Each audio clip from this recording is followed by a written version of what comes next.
Olá, meus amigos, hoje vamos falar de religião japonesa. Talvez você já tenha ouvido falar e não conheça, ou talvez você conheça também. Hoje nós vamos falar do shintoísmo. Afinal, o que é o shintoísmo? O que diz o shintoísmo? Qual é a filosofia do shintoísmo? Qual é o caminho do shintoísmo? Então é isso que nós vamos falar aqui hoje. Eu não queria deixar passar batido, eu tenho que agradecer todos vocês que assistem um vídeo, que colaboram dando like, colaboram comentando. Vocês são demais, é vocês que me ajudam a prosseguir nessa caminhada, tá certo? Então vamos de shintoísmo. O que é o shintoísmo? A palavra shintoísmo vem de duas junções dos kanjis. Os kanjis são esses caracteres aqui em japonês, tá?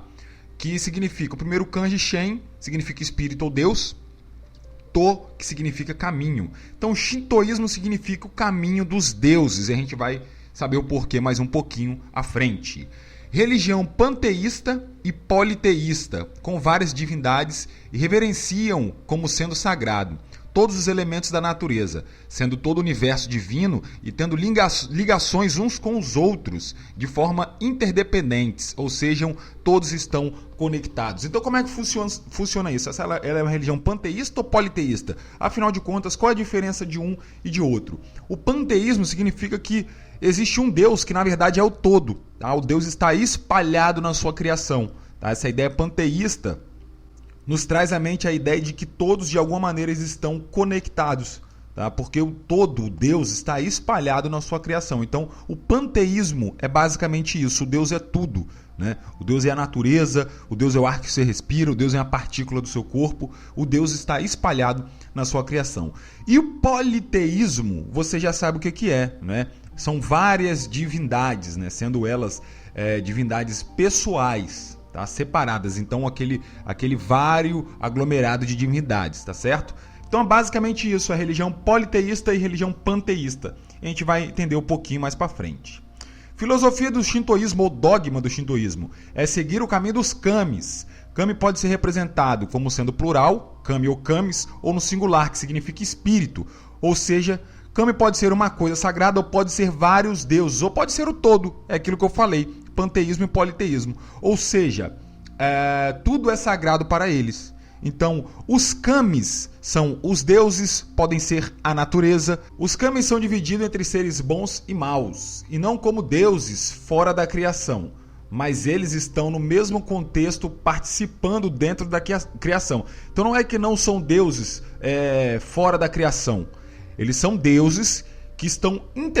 Lembra o panteísmo? Eles estão interligados, eles estão ligados, estão no mesmo plano, participando da mesma criação que o ser humano. Não como se fosse um plano à parte, né? Uma dimensão espiritual diferenciada. Não, eles estão participando da mesma criação com os seres humanos. No livro sagrado do shintoísmo nós temos o Dekojiki, de 1712, e o Denihogi, de 720. Os livros têm a base, a criação do universo. São basicamente esses dois livros que constituem, tá, a religião shintoísta. São esses dois livros os mais importantes do shintoísmo. O Dekojiki, o que eu falo do Dekojiki? Afirma que o céu e a terra são feitos de uma substância aquosa e amorfa, ou seja, sem forma. Naqueles tempos primórdios só existia um oceano de caos. Kunitokotashi, o governante eterno da terra, apareceu da massa borbulhante com duas divindades subordinadas.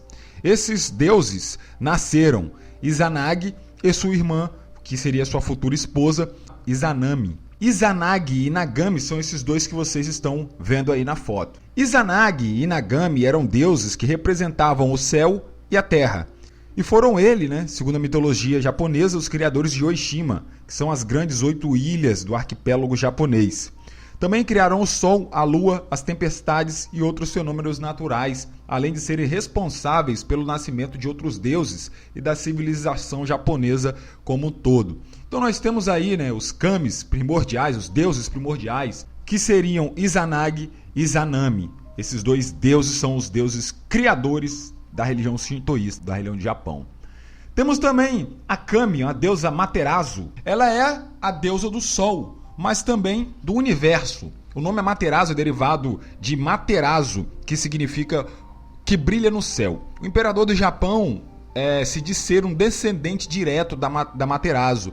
Por quê? Porque como Materazo representa o sol, o resplendor, Então eles achavam que eram descendentes direto dessa divindade, porque eles eram imperadores, né? Representavam a força, representavam o esplendor. Sobre Amaterasu nós temos duas versões.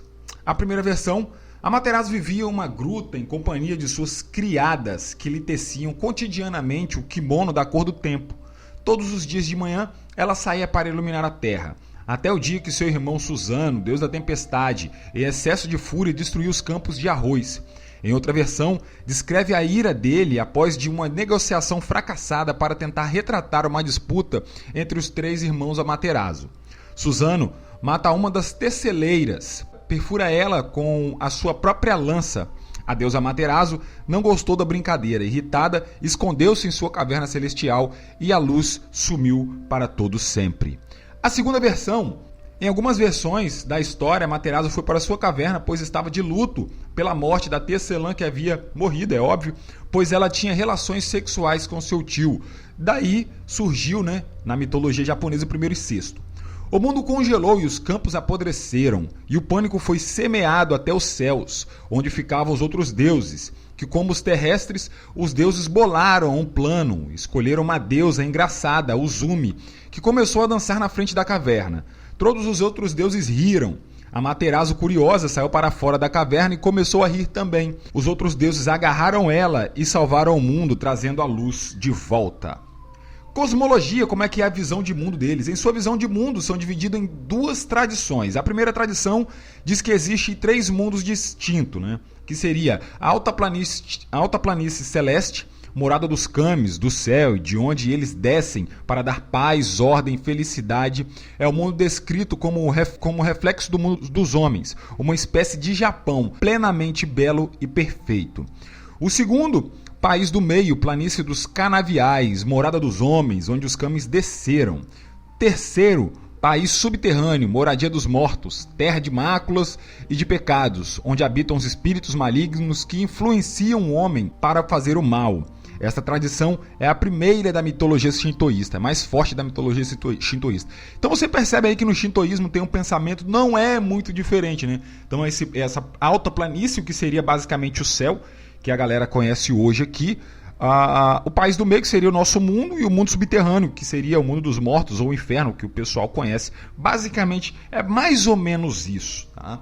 A segunda versão diz sobre o país do meio, e o chamado país dos mortos, que o contrário que o nome indica, é uma terra de delícias, situada além dos mares, onde habitam os espíritos purificados dos antepassados, que visitam este mundo, trazendo felicidade e proteção aos seres viventes. Então temos este mundo aqui e os países dos mortos, que fica além dos mares. Esse daí seria um lugar de delícia e de descanso dos outros espíritos. Como é o homem no shintoísmo? Como vimos, o homem é considerado como naturalmente bom e puro, participante da natureza dos kamis, e que o pecado e a impureza se deve a influências malignas dos espíritos habitantes do mundo inferior.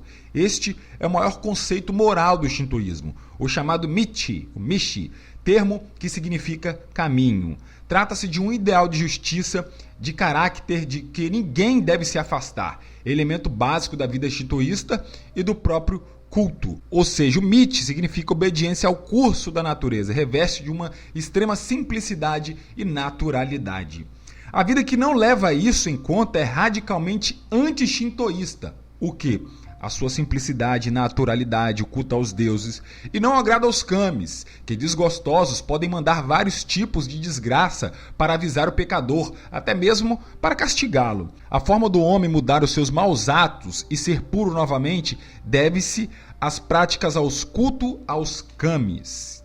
Finalidade do culto. Você vai ver que é bastante interessante, não muda muita coisa do nosso pensamento daqui de hoje. As práticas do shintoísmo têm a finalidade de se dirigirem aos kamis para escutarem as suas orações, as orações dos fiéis. As orações podem ser em diversos sentidos, pedidos, muitas vezes relacionados com a vida cotidiana do dia a dia ou com alguma ocasião importante, ações de graça por um benefício concedido, por uma meta atingida, por um obstáculo ultrapassado, promessas de ações futuras em favor dos homens e da sociedade, tentativas de aplacar a fúria dos deuses irritados por alguma coisa, ou muito simplesmente para louvar a eles, dar louvor a eles, rendendo-lhes homenagem sincera sem esperar propriamente nada especial em troca. Então você percebe que a finalidade do culto shintoísta não é diferente da maioria dos cultos de outras religiões, né? Eles cultuam os kamis para pedir orientação, para pedir alguma coisa, para agradecer a eles, fazerem ação de graças. Quando eles acham que está acontecendo alguma desgraça na sociedade, eles fazem um culto para que os kamis retiram a sua ira da vida deles. Então, basicamente, o que as outras religiões também propõem. Organização sacerdotal. Santuários têm o seu serviço um número variável de sacerdotes, que neles oficiam de vários modos. São designados pelo termo kanushi, que significa mestre do kami, ou então pelo termo chinês shinshoku, a pessoa cuja profissão é servir a divindade. A sua principal função é a de servir e adorar aos kamis, e servir como um elo entre eles e os crentes através da execução dos ritos nos santuários, visando assegurar a proteção do povo japonês e do imperador. Hoje em dia, a formação de sacerdote shintoísta é garantida pela frequência a um curso da Universidade de Kokugakuin ou da Universidade de Kogakukan. Os santuários, constituindo lugares privilegiados de culto, mas, embora surjam por todo lado, têm geralmente alguma razão especial para existir. Um fenômeno natural, um acontecimento histórico ou mítico, a simples devoção pessoal ou patrono política.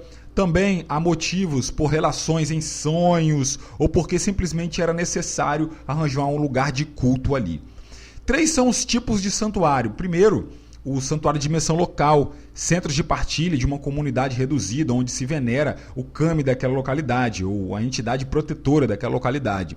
2, santuários do tipo particular, mais abrangentes, procurado por motivos concretos e determinados, como o êxito dos negócios ou nos estudos ou algum tipo de proteção especial. Terceiro, os grandes santuários nacionais, destino de grande peregrinação de milhões de pessoas todos os anos. Esse santuário que vocês estão vendo aí na foto aí é um santuário chamado Tori, T-O-R-I, 2 Is, é isso mesmo, tal do famoso Tori. Se não me engano, está na cidade de Nagasaki, esse portal. Afinal de contas, o que significa este monumento? Este monumento significa um portal, representa um portal entre o profano e o sagrado. Tem a finalidade de ritos de purificação, ou seja, quando a pessoa atravessa esse portal, como se ela estivesse se purificando.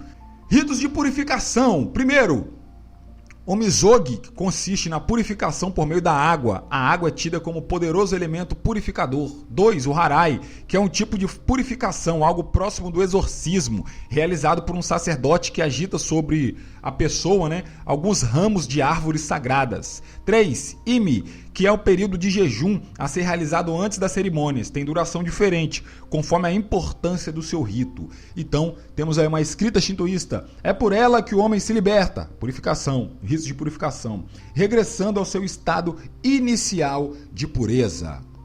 Para terminar, o shintoísmo não se preocupa com alguns alicerces que são base das outras religiões. Por exemplo, de onde ele vem, para onde ele vai, o que ele está fazendo aqui. Porém, eles têm 3 caminhos a ser seguidos no Shinto, o seu caminho. O Musubi, uma força ou energia misteriosa que está na origem de toda a criação. Essa força estabelece uma relação entre homens e os kamis.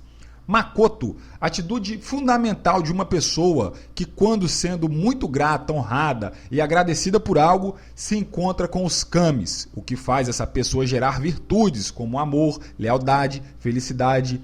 Terceiro, Tsunagari, o princípio contínuo e relativo. Exemplo, todos dependem dos pais para nascerem e geram outros descendentes. Desse modo, todos estão interligados e devem doar-se uns para os outros. Esses caminhos sempre visam o bem coletivo, o progresso e a felicidade de todos. E é aquele negócio, né, gente? O problema não é ter religião. O problema é você ter religião e continuar sendo uma pessoa má. O importante é que nós todos sejamos bons e sejamos solidários uns com os outros, tá certo?